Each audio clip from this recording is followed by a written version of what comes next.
past, your organization has been taking up this issue, getting it circulated, getting the data from Bangladesh. I congratulate for you.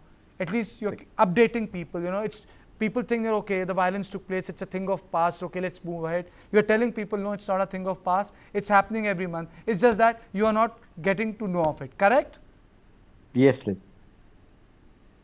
Well, I think the issue is Mohammed Yunus has been denying from day one. When the initial report of the Protomalo had come, he had said these attacks took place because the Hindus had allegiance with the Awami League. And at that point of time, he did not conduct any kind of investigation. And later on, police conducted the investigation and concluded that actually Yunus was speaking the truth because they manufactured the investigation or the investigative report.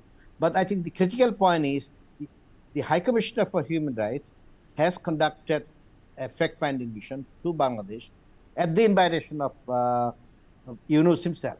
And that report is absolutely clear that Hindus, especially the Hindus, Ahmadiyas, and the indigenous peoples were targeted also because of their religious beliefs. So when you have a fact-finding report, which was invited by yourself, saying that the attacks are taking place because of on the grounds of religious belief, then what makes you to tell, the people or mislead the people saying that there are no religious angles to the attack? That's absolutely untrue.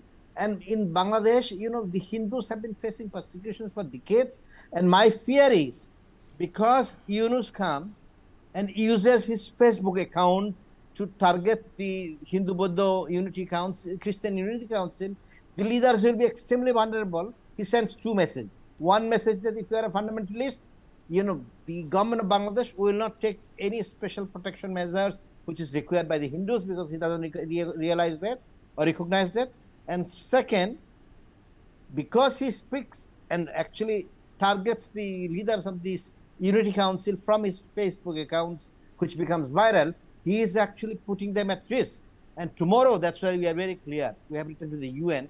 If anybody from the Hindu, Buddhist, and Christian Unity Council is attacked, it's Yunus himself should be responsible because he is targeting them. It's so unbecoming of a head of state to come and speak this kind of language without proper verification and against the verification done by the UN. Ambassador Sikri, I mean to say, why is there such a thunder response from the international community when Chakmas, Buddhists, Hindus are being attacked, and the gentleman gets facilitated by the East Coast Brahmins? Yeah, well, I think that the hearing that took place yesterday in the UN Human Rights Commission on this matter was very clear and specific. And I think the most important point which should be highlighted for the international community and all over the world is that there's no indication of any action taken against the perpetrators of this crime. I mean, you're meaning to say that if the attacks are political and not communal, that, people can be killed.